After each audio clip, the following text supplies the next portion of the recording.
Hi everyone, welcome to Nitha Samayal. Nitha சமையலில் இன்றைக்கி பாலக் பன்னீர் தாங்க பார்க்க போகிறோம். பாலக்குன்றது ஒன்றும் இல்லைங்க, நம்ம முள்ளங்கி கீரை தான். ஸோ நம்ம கீரைக்காரமாட்ட கேட்டிங்கன்னா உங்களுக்கு பாலக் நிறையா கிடைக்கும்.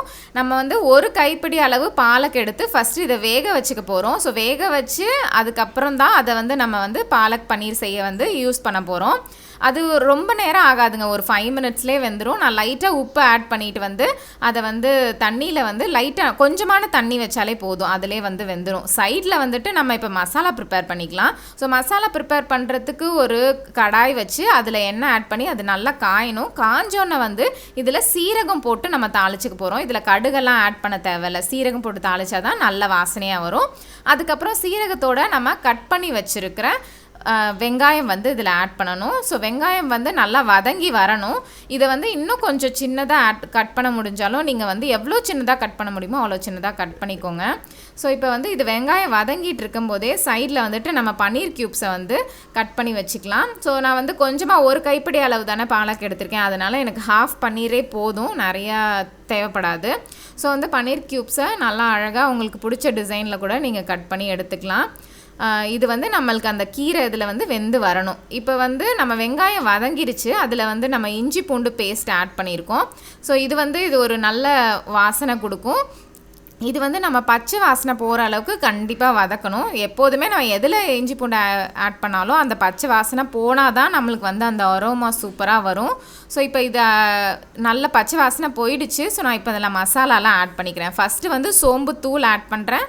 அதுக்கு அடுத்தது மிளகு ஜீரகத்தூளும் ஒரு 1/2 டீஸ்பூன் ஆட் பண்ணால் போதும். நான் உப்பும் எக்ஸ்ட்ராவாக ஆட் பண்ணிக்கிறேன், மசாலாவுக்கு வேணும் இல்லையா. நம்ம லைட்டாக கீரையில் ஆட் பண்ணியிருந்தோம், ஸோ இங்கேயும் தேவைப்படும்.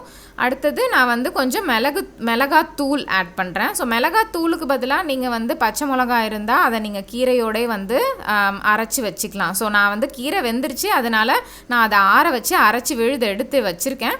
அது இல்லாமல் இப்போ நம்ம இது மேலே டொமேட்டோ பியூரியும் ஆட் பண்ண போகிறோம். ஸோ டொமேட்டோ பியூரி தான் இதுக்கு டேஸ்ட்டே கொடுக்குறது. நம்ம கீரை ரொம்ப பிளாண்டாக, ஸோ அது ஒரு சப்புன்னே தான் இருக்கும் இல்லையா. ஸோ டொமேட்டோ பியூரி அதில் ஆட் பண்ணும்போது தான் அதோட டேஸ்ட் கொஞ்சம் நல்லாயிருக்கும். ஸோ இஞ்சி பூண்டு அரோமாவோட நம்ம டொமேட்டோ பியூரி நல்லா டேஸ்ட்டாக வரும்.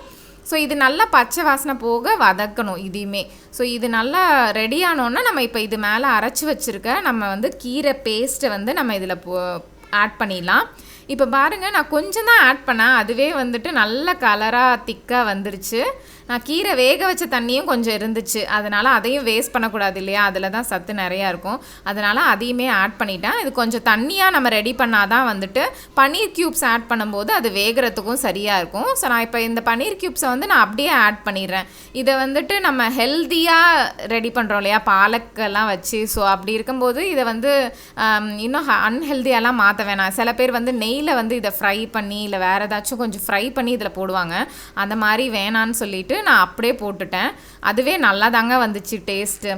ஸோ இப்போ நம்ம கஸ்தூரி மேத்தி இது மேலே ஆட் பண்ணி இதை டிஷ்ஷை ஃபைனலாக முடிச்சிடலாம். நம்ம பன்னீர் வெந்து வந்தாலே டிஷ் அவ்வளோதான், முடிஞ்சிருச்சுங்க. ஸோ இப்போ இது சூப்பராக தயாராகிடுச்சு.